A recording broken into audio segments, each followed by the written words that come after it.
Hello everyone, welcome to Study IQ. My name is Hina. In today's video, we are going to cover Sarla Mudgal versus Union of India. In this particular landmark judgment, Supreme Court discussed the issues relating to marriages after conversion to Islam.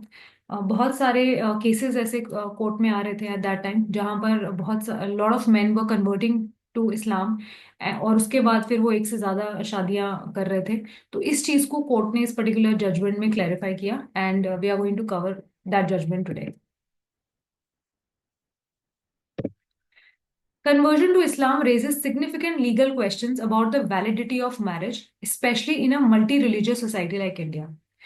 Article 25 अगर हम constitution का देखते हैं तो article 25 हर एक individual को ये right देता है कि वो कोई भी रिलीजन प्रैक्टिस कर सकते हैं, प्रोफेस कर सकते हैं, प्रोपगेट कर सकते हैं। उनको इस चीज के लिए कोई भी जो लॉ है रोक नहीं सकता। सो अपने मर्जी का जो रिलीजन है वो फॉलो करने की आज़ादी है इंडिया में। और अगर आप अपने जो रिलीजन है जिसके साथ आप पैदा हुए हैं, बड़े हुए हैं, if you are not satisfied you can avail that right और आप you can convert to the any other religion. अभी कन्वर्जन करके आप उस रिलीजन को प्रैक्टिस करना चाहते हैं, इसमें कोई भी प्रॉब्लम नहीं है, कोई कंफ्यूजन नहीं है। लेकिन कंफ्यूजन अराइज होती है जहां पर मैरिज की प्रोविजंस की बात होती है। अगर हम दो रिलीजन्स को यहाँ पर कंपेयर करें, एक हिंदू रिलीजन और इस्लाम को। सो अंडर हिंदू रिलीजन जहाँ पर हिंदू मैरिज एक्ट फॉलो होता है वहां पर साफ लिखा है कि आप एक बार में एक ही शादी कर सकते हैं। So if you have a spouse living and your marriage is not dissolve तो आप दूसरी शादी नहीं कर सकते, दूसरी शादी वॉइड मैरिज होगी। This is a provision under Hindu Marriage Act. मगर इस्लाम में सिचुएशन अलग है। इस्लाम में जो the men the husbands have right to marry four at a time. आप चार बार शादी कर सकते हैं, एक एक बार में आप चार शादियां कर सकते हैं। सो इस्लाम में पॉलीगैमी फॉलो होती है और हिंदू मैरिज एक्ट के अंदर इट्स मोनोगैमी, राइट। अब कंफ्यूजन वहां राइज होती है कि when a Hindu man who had already been married और अब वो कन्वर्ट करता है इस्लाम में, तो वो क्या अब दूसरी शादी कर सकता है? और अगर वो दूसरी शादी कर सकता है तो उसकी जो फर्स्ट मैरिज है उसके क्या स्टेटस होगा और जो सेकंड मैरिज है उसका क्या स्टेटस होगा? और ये ही इसी तरीके के जो इश्यूज हैं, इन सारे इश्यूज को सरला मुद्गल जो जजमेंट है उसमें डिस्कस किया गया है। Legal conflicts emerge concerning the recognition of marriages after conversion to Islam, the status of women in such marriages and issues of bigamy. ये सारे जो क्वेश्चंस थे ये Sarla Mudgal versus Union of India में ऑनरेबल सुप्रीम कोर्ट ने clarify किए हैं। अब इस जजमेंट के कुछ फैक्ट समझते हैं।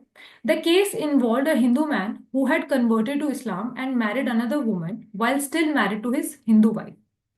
सो ही वॉज ऑलरेडी मैरिड। जो फर्स्ट मैरिज है वो सबसिस्टिंग है और से A and B, A wife है और बी हस्बैंड है।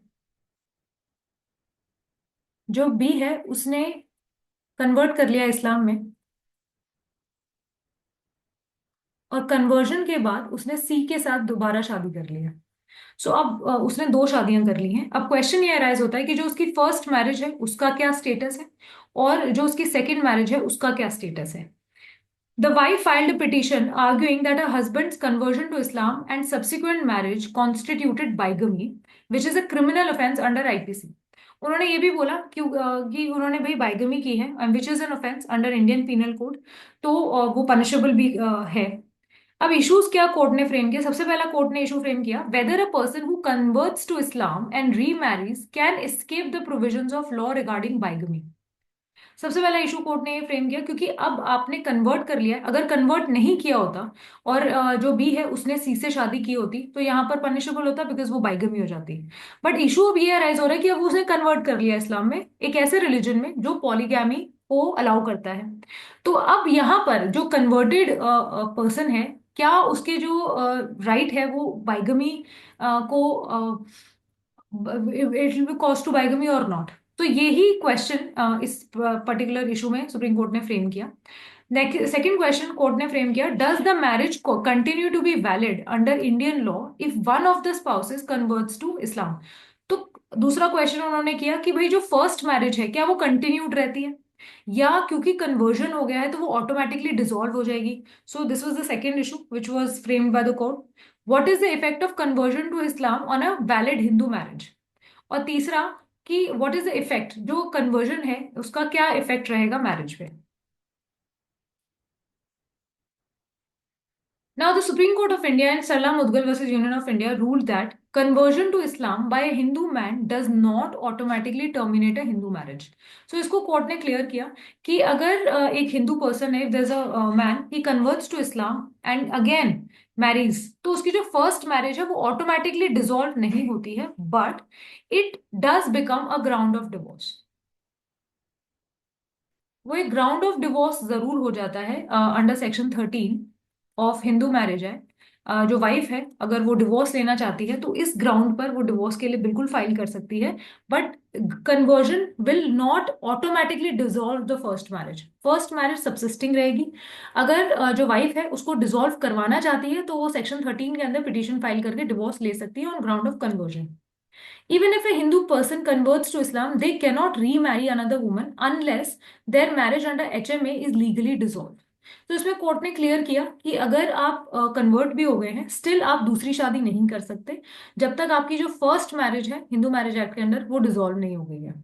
The Hindu Marriage Act does not recognize polygamy, and conversion to Islam does not relieve a person from provisions of the act.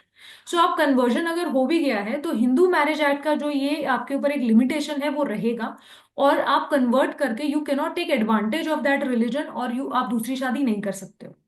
The court emphasized that bigamy under the IPC would still apply and that one cannot use conversion to Islam as a loophole to circumvent the Indian marriage laws.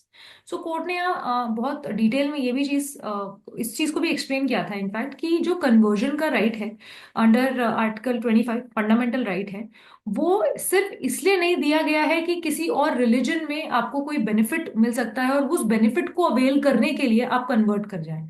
Conversion का जो right है it's very personal and it's very religion is very private, and आप अगर उसको convert कर रहे हैं, किसी और रिलीजन में कन्वर्ट कर रहे हैं, तो वो उस रिलीजन को एम्ब्रेस करने के लिए कर रहे हैं, ना कि उस रिलीजन के अगर कोई बेनिफिट्स हैं जो इंडिविजुअल्स को मिलते हैं उनका फायदा उठाने के लिए आप कन्वर्ट कर रहे हैं। If you are doing for that purpose only, if you are only converting for the purpose of marriage, so आपको फिर ये अलाउ नहीं किया जाएगा। Of course you can get converted, आपका राइट है, फंडामेंटल राइट है, मगर उसके अंदर फिर आप इस तरीके के बेनिफिट्स को अवेल नहीं कर पाएंगे कि आपको पॉलीगैमी अलाउड है इस्लाम में, तो now because you are converted to Islam तो अब आप सिर्फ इस पर्पज के लिए आप कन्वर्ट हो गए हैं and you want to get married. So supreme court made very clear कि आप का जो लिमिटेशन है अंडर हिंदू मैरिज एक्ट कि आप दूसरी शादी नहीं कर सकते हैं वो आपके साथ जाएगा even if you get converted to Islam. तो आप उसके शैडो के अंदर यू कांट से कि भाई अब मैं यहाँ पे जिस रिलीजन में अब मैंने कन्वर्ट कर लिया ये रिलीजन मुझे अलाउ कर रहा है, so I can do multiple marriages, वो आपको अलाउ नहीं किया जाएगा। और अगर आपने दूसरी शादी की जबकि आपकी फर्स्ट मैरिज, क्योंकि वो ऑटोमेटिकली डिसॉल्व नहीं होती है, सो आपकी फर्स्ट मैरिज सब्सिस्ट कर रही है, योर स्पाउस इज लिविंग, और अब आप कन्वर्ट करके दूसरी शादी करेंगे तो वो बाइगमी का ऑफेंस माना जाएगा और पनिशेबल होगा अंडर इंडियन पीनल कोड। अब इस जजमेंट का क्या इम्पैक्ट था? Conversion and bigamy, the ruling clarified that conversion to Islam can not be used as a means to bypass Indian law and practise bigamy. तो court ने clear किया कि आप को पता चल गया है कि इस पर्टिकुलर रिलीजन में आपको बेनिफिट मिल सकता है और सिर्फ उस बेनिफिट को अवेल करने के लिए यू आर कन्वर्टिंग, तो ये आपको नहीं करने दिया जाएगा और आप बाइगमी के लिए बिल्कुल लाइबल रहेंगे।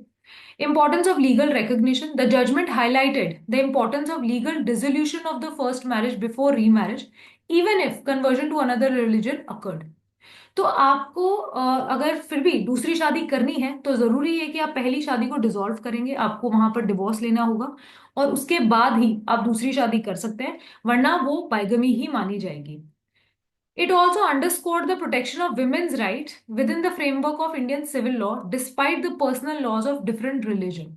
And of course, इस जजमेंट में कोर्ट ने जो वाइव्स हैं, फर्स्ट मैरिज की भी हो गई, सेकेंड मैरिज की भी हो गई, उनके भी राइट्स को कहीं ना कहीं प्रोटेक्ट किया है।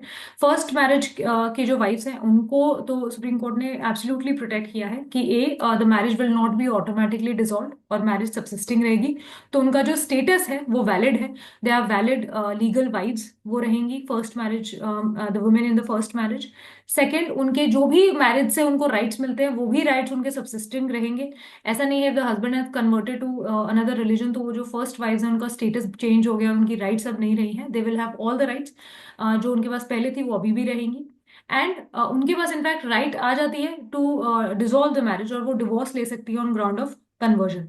सो इस जजमेंट में कोर्ट ने इस चीज को क्लियर किया कि जो कन्वर्जन होता है वो बहुत पर्सनल है, एंड वो तभी एक इंसान को करना चाहिए when they truly want to embrace that particular religion, ना कि उस रिलीजन में मिलने वाले जो उनको बेनिफिट्स हैं उस पर्पस से आप कन्वर्ट करें। अगर आप सिर्फ उस पर्पस से कन्वर्ट करेंगे तो फिर यहाँ पर आपको वो अलाउ नहीं होगा, और बाइगमी आप पे बिल्कुल चार्ज हो सकते हो आप, और you will be, it will be punishable under Indian penal code.